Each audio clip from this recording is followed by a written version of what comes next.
যত ছেলে আপনি দেখেন, যত মুসলমান ফজরের নামাজ পড়ে না, এদের জীবনে কোনো শৃঙ্খলা নাই। এতে কোনোদিন 7টা, কোনোদিন 8টা, কোনোদিন 7:30, কখন ওড়ে, কখন মুতে, কখন খায়, কখন নাস্তা করে, কিচ্ছুর কোনো হদিস নাই, আগাও নাই, মাথাও নাই। তার জিন্দেগির কোনো শৃঙ্খলা বলতে কিছু। তার রাতে ঘুমাবে কখন টার্গেট নাই, সকালে উঠবে কখন টার্গেট নাই। আমার রাতের ঘুম এশার আগে হবে না, আমার সকালের ঘুম ফজরের আগে শেষ হইতে হবে, এটা আমার টার্গেট আছে। আমাকে 5:50 জামাত, আমারে 5:30 ভিতরে উঠতে লাইতে হইব, নাইলে আমি জামাত পাইতাম না। তাহলে আমার একটা হিসাবের কি আছে, জীবনের ধারাবাহিকতা আছে, জীবনের একটা গন্তব্য আছে। কিন্তু যারা বেহায়া বেনামাজি, এদের জিন্দেগির কোনো গতি নেই, এদের জীবনের কোনো হিসাব নেই। এদের জীবন বেপর্দা মহিলা বাজারে ঘুরে এক জোড়া জুতার লাগিয়া 3টা ঘন্টা সময় লাগায়, কারণ তার তো জীবনের কোনো কি নাই, লক্ষ্য উদ্দেশ্য নাই। তার হইল এক জুতার জন্য পুরা বাজার যদি ঘুরতে পারে, এটার মধ্যে তার কামিয়াব। আর আমার কথা হইল, আমার যা যা দরকার বিবিরে বলে দিছি, তুমি সবই বলো, কাগজে লেখো। 1 ঘন্টা সময় আমার, 1 ঘন্টার ভিতরে সব শেষ করে নিতে হবে। আলহামদুলিল্লাহ 1 ঘন্টার ভিতরে 12,000 15,000 টাকার খরচ আমি কইরা ঘরে আইলিতে। অসুবিধা কি? জামা একখান কিনবা, 3টা জামা নিয়ে আসছি 3 পিস, তুমি এনতে একটা রাখতে লো, খালাস। নাহলে 2টা মনে করলে 2টা রাখো, আর একটা ফেরত দিয়ে দেবো দোয়ান। ইডারে একটু ডিপ হইলে ভালো হইতো, ডিপটার মধ্যে একটু লাইট হইলে ভালো হইতো, হালকা ডিপ, হালকা লাইট, হ্যাঁ, বাড়ি লাইট, টর্চ লাইট, তারপরে দিয়া কি মোমবাতির আলো। এই এত ফাইজলামির কি দরকার আছে এটাতে? আপনি বলেন না, এটা কোনো দরকার আছে? কেউ কি আপনার 30 বছর জামা একটা ফিনদে, 50 বছর একটা জামা ফিনবা বেডি তুমি? তো এটাতে এমনি বছর খানিক পরে বদলাই লাইবা, তো একটা ফিনলেই তো হইল। জুতা এক জোড়া এত সাউন্ডের কি আছে? না জুতা কাগো কিটা করতাম, জুতাটাই তো সহজ হয় না। কোন জুতাটা দিয়ে বুড়িরে ফিটলে সুবিধা হইব? বুড়ি এটাই তো সহজ করতাম, জুতা দিয়ে যে ফিটবো বুড়িরে। আশ্চর্য কথা, এটা কোনো কথা হলো নাকি? মুসলমান যার গন্তব্য আখিরাত, যার গন্তব্য কবর, যার গন্তব্য পরকাল, সে এত পাগল ছাগল হয় না, তার জীবনে তো লাগাম ছাড়া হয় না, তার জীবনে তো ছন্ন ছাড়া হয় না। আজ আমাদের জিন্দেগি একমাত্র আল্লাহর কসম আখিরাত জীবনে নাই বলে, পরকাল আমাদের জিন্দেগিতে নাই বলে, জিন্দেগির কোনো কিছুর শৃঙ্খলা নাই। কয় টাকা রোজগার করলে চলে এটাও বোঝে না, এটাও বোঝে। শুধু দুনিয়া, শুধু দুনিয়া, শুধু দুনিয়া সাজাচ্ছে। প্রয়োজনই শেষ হয় না, প্রয়োজনই শেষ হয়, প্রয়োজনই শেষ হয়, জরুরতই শেষ হয়। 3 ছেলে বিদেশ পাঠাই লাইছে, নাতিও বিদেশ পাঠাইছে, তবুও শেষ হয় না অভাব, তবুও অভাব শেষ। হ্যাঁ, কারণ কি? ওই যে আখিরাতের কথা যে মনে নাই, আখিরাতকে মনে নাই। দুনিয়ার ব্যাপারে পরিকল্পনা হইল 600 বছরের। দুনিয়া মনে করতেছে 600 বছরের আগে মরতো না, দুনিয়া মনে করছে 900 বছরের আগে মরতো না, অথচ হায়াত মাত্র 60 বছর। তাও সবার জন্য সমান, সবার সমান। কথা বলেন না কেন? ওয়ামিনকুম মান ইউতাওয়াফা মিন ক্বাবলু, কোরআনুল কারীমের মধ্যে বলে আল্লাহ, আমি তোমাদের জিন্দেগির 3টা হালাত বানাইছি। একটা হলো তিফল, শিশু, আর একটা হলো শাবাব, যৌবন, আর একটা হইল বুড়ো, শিয়ুখ, বৃদ্ধ। আল্লাহ বলেন এই 3টা হালাত, আতফাল, শাবাব, শিয়ুখ। আতফাল মানে শিশু, শাবাব মানে যৌবন, শিয়ুখ মানে কি বৃদ্ধ। তাহলে আমার জীবনের হালাত কয়টা? আল্লাহ বলেন এই 3টা পর্যন্ত আমি সবাইকে মানুষকে পৌঁছাই, তবে সবার জন্য না।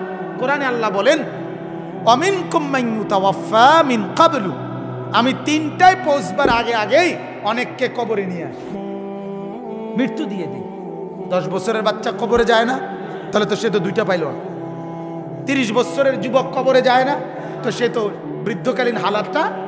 আপনি চাচা বুড়ো হয়েছেন দেখা আমিও বুড়া হব, এর কি নিশ্চয়তা আছে? কথা কন না। উনি মুরব্বী হয়েছে দেখা আমরা সব যুবক এরম বুড়া হব, এর নিশ্চয়তা আছে? তাইলে যে বাচ্চা মায়ের কোলে, ওই বাচ্চা যে জওয়ান হবে, তার নিশ্চয়তা আছে? নাই তো বাজার, নাই তো। অতএব আখিরাতকে যে মিলায়, পরকালকে যে মিলায়, সে জীবন পায়, সেই হায়াত পায়, সে বেঁচে থাকার মজা পায়, সে আখিরাতের মজা পায়, বিশ্বাস জিন্দেগির মজা পায়। সবচেয়ে বড় কথা হলো স্বস্তি পায়, তৃপ্তি পায়, জীবনের একটা শৃঙ্খলা পায়। কোন নাফরমান সুখে নেই। আল্লাহকে নারাজ করে দোস্ত, এটা আমার হযরত বলে, আগুন লাগলে, যে ঘরে আগুন লাগে, যে বাড়িতে আগুন লাগে, যে মহল্লায় আগুন লাগে, সেখানে 5 বছরের বাচ্চাও আরামে খেলে না, সেই বাচ্চাও দৌড়াদৌড়ি করে। ঠিক কিনা বলেন? আগুন লাগছে যেখানে, ওইখানের পাশের বাচ্চাটাও তখন আর কি করে না, মানে কেউ সুখে থাকে না, সবাই অস্থির। আপনার ঘরে আপনি টেলিভিশন চালায়া জাহান্নামের আগুন জ্বালায় দিলেন, আপনার ছেলে সারা রাত উলঙ্গ ছবি দেখে মোবাইলে, আপনার ঘরে আগুন জ্বালায় দিলেন। আপনার স্ত্রী বেপর্দা, আপনি আগুন লাগায় দিলেন। আপনার মেয়ে বেপর্দা, আপনি আগুন লাগায় দিলেন। এক ঘরে এত আগুন লাগলে সুখে থাকে কে রে বাপ? সুখে থাকে? যুবকের চেহারা দেখেন, বেনামাজি ছেলেদের চেহারা দেখেন, একটার চেহারার মধ্যে কোনো দয়া মায়া আছে? একটার চেহারার মধ্যে কোনো সৌন্দর্য বলতে কিছু আছে? কোন নূর আছে কিনা, মায়া আছে কিনা দেখেন। আপনি হাঁটতে চলতে দেখেন, যতগুলো ছেলের শরীর নাপাক, পায়জামা নাপাক, প্যান্ট নাপাক, লুঙ্গি নাপাক, যত পুরুষের পেশাব করে পানি নেয় না, এগুলো চেহারার মধ্যে কোনো মায়া দয়া না। নাপাকের আবার মায়া দয়া আছে। শয়তান যার সাথে লাগাই থাকে, মিশে থাকে, তার প্রতি মানুষের মায়া আসবে কোত্থেকে, দয়া আসবে কোত্থেকে? এই জন্য এটা বুঝার দরকার, এটা অনুভব করা দরকার। বাজান, আমরা এই কথাটাই আমি আপনাদেরকে আজকে বললাম, নবীজির সেই কথা আবারও বলছি। হে ভাইয়ারা, বাবারা, আপনারা, আমরা যারা ওলামা, আপনারা যারা মসজিদের ইমাম, আমরা যারা হুজুর, আমরা যারা মোল্লা মুন্সি, আমরা আসছি শুধু এই কথা বলার জন্য, কারামাতুদ দুনিয়া ওয়াল আখিরা, আমরা দুনিয়াও সাজাইতে, আখিরাতও সাজাইতে, একসাথে মিলাইতে আসছি। আমরা দুইটা একসাথে মিলাই, আমরা একটা সাজাই না, একটা সাজাই। দুনিয়ার জরুরত আলহামদুলিল্লাহ পূরণ হয়, আখিরাতের নেকিও কি হয় অর্জন। আমি যদি 3 ঢোকে 1 গ্লাস পানি খাই, 3 ঢোকে শুরুতে বিসমিল্লাহ বললাম, খাওয়ার শেষে পানি আলহামদুলিল্লাহ বললাম, এতে পানি খাওয়া হবে না? তৃপ্তি মিটবে না? নেকি হবে না? তাহলে আমার দুনিয়াও হলো, আখিরাত। কিন্তু তুমি এমনি গড়বড় করে পানি খাইলা, বিসমিল্লাহও বললা না, আলহামদুলিল্লাহও বললা না, 3 নিঃশ্বাসেও খাইলা না, তোমার দুনিয়ার তৃষ্ণা কি হয়েছে? মিটছে, কিন্তু আখিরাত কিছু। প্রত্যেকটা ক্ষেত্রে আপনি দেখেন, প্রত্যেকটা ক্ষেত্রে। তাইলে আমরা ভবিষ্যৎ, হুজুরদের ভবিষ্যৎ, মাদ্রাসার ছাত্রদের ভবিষ্যৎ, আমরা মনে করি আমাদের ভবিষ্যৎ একেবারে শেষ মাথা পর্যন্ত, যেখানে গিয়া আমার জিন্দেগির স্টেশন থামবে, আমরা ওইটা পর্যন্ত হিসাবে নিয়া একত্রে এরপরে জিন্দেগি মিলাই। আমাদের শেষ টার্গেট জান্নাতে পৌঁছা। কোথায় পৌঁছা? তাহলে আমরা এমন সবক শিখাই বাচ্চারে 6 বছরেই, যে সবক আমার এক শব্দ, খায়রুকুম মান তাআল্লামাল কুরআনা ওয়া আল্লামা, আমাদের একটা কোরআনের শব্দ, একটা কায়দার অক্ষর, এটা তারে দুনিয়াও সুখ দিবে, এটা তারে জান্নাতেও পৌঁছাবে। হাট্টিমাটিমের মধ্যে এই নিশ্চয়তা নাই আছে? আগডুম বাগডুমের মধ্যে এই নিশ্চয়তা আছে? 2 লিটল ব্ল্যাক বার্ডস এই ইংরেজি কবিতার মধ্যে এই নিশ্চয়তা আছে? হ্যাঁ, তো পাটিগণিত বীজগণিতের মধ্যে এই নিশ্চয়তা আছে, কিন্তু কোরআনুল কারীমের মধ্যে এই নিশ্চয়তা আছে কিনা বলেন? কোরআনুল কারীমের প্রতি অক্ষর আল্লাহর নবী বলছে কম পক্ষে 10টা নেকি। আলিফ লাম মিম, আলিফ 10, লাম 10, মিম 10, 30। কয়টা নেকি হয়? না, 30টা না। মজার কথা হলো 30টা না, 30টা না। এই ডান কাদের ফেরেশতা প্রথমে হিসাবে আসে 30 ওনার কাছে, কিন্তু উনি লেখার আগে আল্লাহ পাককে জিজ্ঞেস করেন কত উড়াইতাম। আর আল্লাহ পাকের ওয়াদা আছে কোরআনে, প্রত্যেকটা নেক কাজকে আমি আল্লাহ তাআলা আমার দয়া বাড়াই, আমি বাড়াই।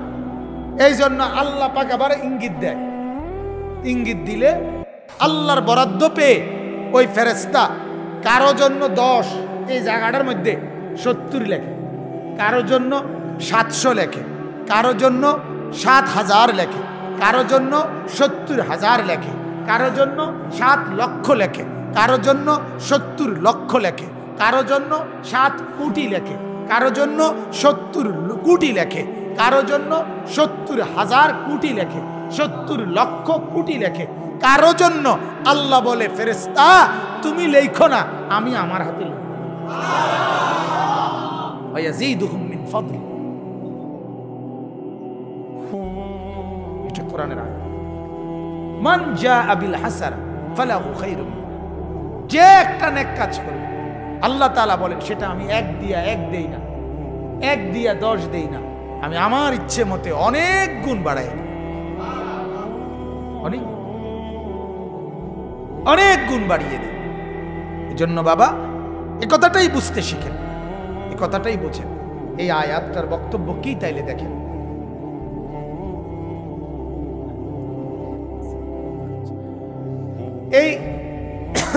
এই কথাটাই আজকে যেহেতু আপনারা, আমি আর একটু লম্বা বলতাম, কিন্তু আসলে আপনারা সব আমার মহব্বতের মানুষ, অধিকাংশই আমি চিনি, তো বেশি লম্বা করতে পারছি না। আসার এই দূরত্বের আসলে জ্যামের কারণে বা মালিকের ফয়সালা, তো আমি এই কথাটাই বুঝাইলাম। 2টা কথা, এক কথা হলো ইসলাহি মজলিস বারবার হওয়া দরকার। কয়বার হওয়া দরকার? বারবার। অনেকের এটা আপনার বলে অনেক সময় প্রতিদিন ওয়াজ, প্রতিদিন ওয়াজ, মানে ওনার কাছে ওয়াজের বেলায় মাসে 1 দিন রে প্রতিদিন মনে হয়, কিন্তু ভাতখানার বেলায় প্রতিদিন রে প্রতিদিনও মনে হয় না, সকাল রে কোনো আর দুপুর মনে হয় না, সকালে ভাতে 2টি খাইলেন আবার দুপুরেও ভাত খায়, আবার কি আপনি প্রতিবেলা ভাত, প্রতিবেলা ভাত, কি ব্যাপার? আপনি তো শনিবারে ভাত খাইলেন, রবিবারে ভাত খান কেন? সোমবারে কেন ভাত খান? আপনি 1 শনিবারে ভাত খাওয়ার পরে কমপক্ষে 4 শনিবার পরে 5ম শনিবারে আপনি ভাত খাওয়া দরকার আবার। কিন্তু এই ব্যাপারে দুনিয়ার বেলায় এটা প্রতিদিন দরকার, সারাক্ষণ দরকার, আখিরাতের বেলায় এটা দরকার নেই। এটা আমাদের বদনসিব, এটা আমাদের বদনসিব, বহুত বড় মন্দ কপাল যে দুনিয়া বারবার দরকার, দুনিয়া বারবার দরকার, আখিরাত বারবার দরকার। এত ওয়াজ, এত ওয়াজ, এত মাদ্রাসা দিয়ে করে কি? এত ওয়াজ দিয়ে কি? এত সাদওয়ান দিয়ে দরকার কি? একটা গাজি টাঙ্কি 1000 লিটারের, একটার ভিত্তে চা বানাই লইলে তো সুবিধা। একবার সুন্দর করে একটা গাজি টাঙ্কি বানাই লইলে 1000 লিটার, এটার ভিত্তে যদি চা বানায় তাহলে তার এতটি দোকানে মিললে চা বেসন লাগে না, পুরাটা ইউনিয়নের মানুষ তো এন থেকে চা খাইতে পারে। আপনারা এই উদ্যোগ নেন। এটা কোন ইউনিয়ন? পৌরসভার এই সাইডে একটা গাজি ট্যাঙ্কি কিনা সবাই আমি ওইটা ফুরে এলেন। এতটি চা দোকানের কি দরকার? ছোট ছোট কেটলি এতটি চা না বানাইয়া একটা বড় টাঙ্কি চা বানাইলে ভালো হয় না? কথা কন না, ভালো হয়নি তো এটা ভালো না হইলে এটা এখানে এটা বলা। এই জন্য আমরা ভাববি, বলি ইসলাহি মজলিস, অল্প সময়ের এই বয়ানে উম্মতের ফায়দা হয়, দিল তৈরি হয়, আখিরাতের জজবা তৈরি হয়। আর এক কথা বারবার বললে, বারবার বললে, বারবার বললে কলিজার মধ্যে কি হয়? আল্লাহর দয়ায় কারো প্রথমবার, কারো 10 বারের পরে, কারো 1000 বার পরে, কারো 1,000 বার পরেও আল্লাহ তাআলা তার জিন্দেগি কি করে? পরিবর্তন। তাহলে এটা দরকার কিনা বলেন না? আমাদের মাওলানা জাহিদ ভাই সবসময় ফিকির করে, আমি সবসময় বলি তার ভিতরে এই ফিকিরটা আছে। মসজিদ ওয়ারি কিভাবে বেশি থেকে বেশি ইসলাহি মজলিস চালু করে। আমি সবার কাছে অনুরোধ করি, আপনারা নিজ নিজ মসজিদগুলোতে 2 মাস পরে হোক, 3 মাস পরে হোক, 1 মাস পরে হোক, যেমনি সুবিধা হয় আপনারা এরকম মজলিস করার চেষ্টা করবেন, বলেন ইনশাআল্লাহ। 2 নম্বর কথা হলো, আমরা আসছি আপনাদের কাছে এ কথা বোঝানোর জন্য যে ইসলাম মানলে, কোরআন মানলে, নবী মানলে, সুন্নত মানলে, দিন মানলে, আল্লাহর নবীর তরিকা মানলে দুনিয়াও পূরণ হয়ে যায়, আখেরাতেও নেকি পাওয়া যায়, ঠিক কিনা বলেন না? আর অন্যভাবে চললে দুনিয়া যদিও পূরণ হয় কিন্তু আখেরাতে কিছুই হয়। অথচ আমাদের জীবন তো দুটোটা মিলাইয়া, দুনিয়াও আমার আখেরাতও কি আমার, উভয়টা আমার কিনা বলেন না? অতএব কাগজের এই পিঠ এটার মধ্যে লেখা দিয়া পূর্ণ, কাগজের ওই পিঠে কোনো একটা হ্যান্ডবিল মনে করেন মাহফিলের, এই পিঠে কত লেখা, ওই পিঠ খালি, ঠিক কিনা বলেন? আল্লাহ তাআলা কোরআনুল কারীমের মধ্যে বলছে, বান্দা ইয়ালামুনা যাহিরাম মিনাল হায়াতিদ দুনিয়া, তুমি দেখছি দুনিয়াতে তোমার, এই কথাটাই মনোযোগ দিয়ে শুনে, এটার সাথে এই আয়াত, তাইলে আমার কথা শেষ। আল্লাহ বলেন, বান্দা তোমার অবস্থাটা কি দেখো, তুমি দেখছি তোমার এই দুনিয়ার হায়াতের মাটির উপরের যেই পিঠটা, এটারে তো খুব সাজাইতেছো, এটা বুঝতেছো, এটারে কতভাবে সাজাইতে হবে এটা তো তুমি পুরাই বুঝতেছো, কিন্তু তুমি কি এটা বুঝতেছো না যে এই মাটির নিচে তোমার আরেকটা পিঠ আছে, এটার উপরের ঘরটা যেমন সাজাইলা, ওই পিঠে তো তোমার কবর নামে আরেকটা ঘর আছে, তো উপরের পিঠের ঘরটা তো এত চমৎকার, বাউন্ডারি ওয়াল, দালান, সোফা, খাট, ফার্নিচার, পালং, জাজিম, সব দরজা জানালা দিয়া এত সুন্দরে জমিনের উপরের ঘরটাকে সাজাইলা, তোমার জমিনের নিচে কবর নামে আরেকটা ঘর আছে, ওইটা সাজাইবা কখন? বলেন না বাজার, ওইটা কে সাজাবে? ইয়ালামুনা যাহিরাম মিনাল হায়াতিদ দুনিয়া, আল্লাহ বলে তোমরা কেবল বুঝতেছো তোমাদের জীবনের উপরের অংশ, ওয়াহুম আনিল আখিরাতি হুম গাফিলুন, অথচ আখিরাত থেকে হয়ে আছো একেবারে গাফিল, কবর থেকে হয়ে আছো গাফিল। বাজান এটা মনে রাখেন, দুনিয়ার ঘর, আমার এই কথাটা খুব গুরুত্বপূর্ণ, মনে রাখেন, আমার দুনিয়ার যে ঘরটা আমি সাজাইতেছি, এই ঘরটা যদিও আমি একা সব কিছু সাজাইয়া যাইতে নাও পারি, তাতেও কোনো অসুবিধা নাই, আমার সন্তান বাকিটা পুরাবে, আমার নাতি বাকিটা পুরাবে। আব্বাই বিড়া বাইন্দা গেছে, ফুতে ঘর করছে, ঠিক কিনা বলেন? নাতি এ দোতলার কাম করছে, হইতে পারে না এমন? অথবা নাতি আইসে আরো 10 শতক জায়গা বাড়াইয়া বাড়ির ওয়াল বাড়াইছে, 3 পুরুষে মিল্লা, 4 পুরুষ মিল্লা হয়তো এই ঘর এই বাড়ি সাজাইছে, হইতে পারে না এমন? এবং এমনই হচ্ছে। তাহলে তোমার দুনিয়ার ঘর কিন্তু তুমি একলা না সাজাইলেও বাকিরা এসে সাজাবে, কিন্তু আল্লাহর কসম, কসম আল্লাহর, আমার কবরের ঘর আমি যদি না সাজাই, আমার সন্তান আমার কবরের ঘর সাজাইতে পারবে। এই কথাটাই যদি বুঝেন তো যথেষ্ট, তাইলে আমার বলা সার্থক। এই এক কথাই শুধু ভাবে না, তোমার দুনিয়ার ঘরে আপনি সোফা বানাইয়া দেন নাই, অসুবিধা নাই, আপনি যান গায়ে কবরে, আপনার ফুতে বানাবে, ঠিক কিনা বলেন না? আপনি টেবিল বানাইছেন, আপনি চেয়ারটি বানাইতে পারেন নাই, চলে যান আপনি কবরে, অসুবিধা নাই, আপনার ছেলে চেয়ার বানাবে। কিন্তু কবর, বলেন না, আমার কবর যদি আমি সাজায় না যাই, কে সাজায়? আমার ছেলে, আমার নাতি, আমার মেয়ে, তো তো বাজান ওটা তো আমারই ঘর। আল্লাহ তাআলা এটাই বলছে, বান্দা এই পিঠ তো খুব সাজাইলা, ওই পিঠ থেকে গাফেল কেন? ওই পিঠে কি তুমি যাবা না? এত মানুষ মরছে তুমি দেখো না? এত লাশ, এত কবর, এত জানাজা, এত কবরস্থান দেখো না? এত কবরস্থান দেখো না? এত কিছু দেখেও বুঝো না তুমিও যেতে হবে। অতএব আল্লাহ তাআলা এখানে এটাই বলছেন, ওমা হাযিহিল হায়াতুদ দুনিয়া ইল্লা লাহবুন ওয়া লাইব। এই আয়াত সূরা আনকাবুতের 64 নম্বর আয়াতে আল্লাহ তাআলা বলেন যে, ও আমার বান্দা শুনো, এই তাম দুনিয়াটা তুমি যেটা নিয়ে এত ব্যস্ত, এটা আমি বানাইছি। কে বলেন তো? আসমান কে বানাইছে? জমিন, এর মাঝে যা কিছু, আপনার ঘরে যা, আপনার বাহিরে যা, আল্লাহর নাম বারবার বলেন, কে বানাইছে বলেন?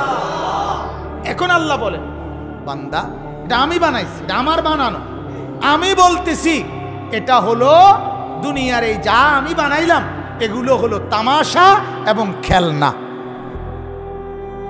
কি কয়?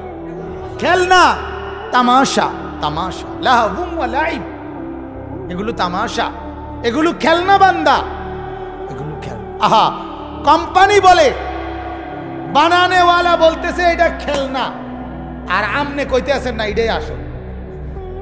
তুই কি পরিমাণ বেকুব তুমি, ঠিক কিনা বলেন না?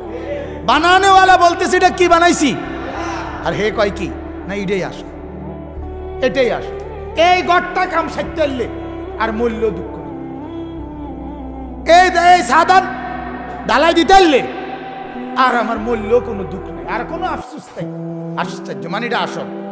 অথচ আল্লাহ কি বলে, এটা কি খেলনা। খেলনা মানুষ ভেঙে ফেলে, খেলনা মানুষ ভেঙে যায়, খেলনা থাকে না। আল্লাহ বলেন আমার আসমান থাকবে না, জমিনও থাকবে না। বিশ্বাস কর বান্দা, আমি বানাইছি, আমি বলছি অবানাইনা ফাওকাকুম সাবআন শিদাদা, আমি মাথার উপরে শক্ত মজবুত 7টা আকাশ বানিয়েছি। আল্লাহ বলেন যত মজবুতি বানাই তবুও এটা খেলনা। এই কারণে আমি আল্লাহ আবার বলতেছি ইজাস সামাউন ফাতারা, আমি বলছি ইসরাফিল ফু দিলে আমার সেই শক্ত আকাশ আমি ভেঙে চুরচুর করে ফেলে দেব। তাইলে খেলনা, এটা খেলনা। আমার যে প্রাইভেট কার আছে, আমার গাড়িটার মধ্যে আমি গত 2 দিন আগে আরো 2টা প্রাইভেট কার কিনছি। 2টা প্রাইভেট কার কিনছি, আমার গাড়িটার ভিতরে লইছি।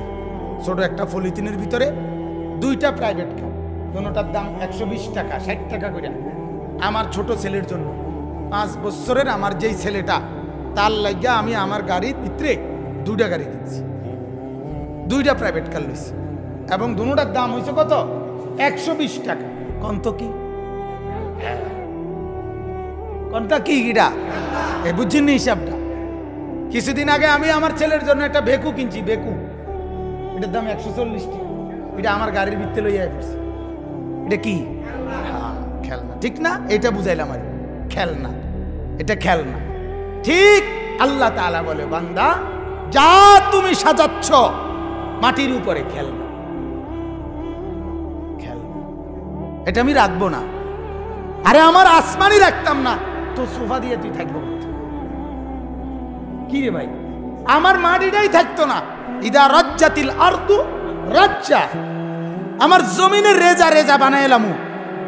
তো আমার জমিন মাটি না থাকলে তোর এই সোফা খাট টাট নুনের বাড়ি ভাতের থালা এটি কই থাকবো? কিত্তা তুই এই জানটা ফানি করছ কেন? ভাতে না দুগা খাইবা, এটার লেগে এরকম শুরু করলে কেন এত পরিশ্রম করছো বাজার? কেন এত মজবুত, এত মজবুত, এত মজবুত? আরো মজবুত হলেও তো থাকবে না। শেষ আল্লাহ বলেন ওয়া ইন্নাদ দারাল আখিরাতা লাহিয়াল হায়াওয়ান। অতএব বান্দা এটা শুনে নাও, আখিরাতের ঘর, কবরের ঘর, পরকালের ঘর, সেটাই হলো জীবন, সেটাই হলো আসল। আসল কোনটা? কবর।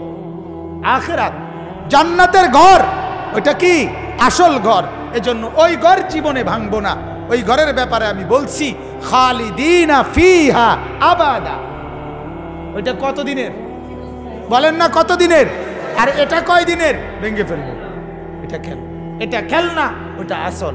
কাজে খেলনার মধ্যে ডুবে আসল ভুলে যেও না। লাউ কানু ইয়ালামুন, আল্লাহ বলে বান্দা বেশি ভালো হয় যদি তুমি আমার এই কথাটা বুঝো। লাউ কানু ইয়ালামুন, আল্লাহ বলে বান্দা যদি এটা বুঝো, তুমি আমার এই কথাটা যদি বুঝো যে এটা খেলনা ওইটা আসল, তাইলেই বেশি ভালো হয়। কিন্তু আল্লাহ বলে ওই আয়াত যেটা বললাম, অথচ তুমি বুঝতেছো উল্টাটা। ইয়ালামুনা যাহিরাম মিনাল হায়াতিদ দুনিয়া, তুমি বুঝতেছো উল্টাটা। খেলনাটাকেই তুমি বুঝতেছো, আসলটার ব্যাপারে তুমি কি গাফেল হয়ে আছো। আল্লাহ বলে তুমি যেটা বুঝতেছো বান্দা এটা ভুল, আমি যেটা বুঝাইতে চাচ্ছি এটা আসল।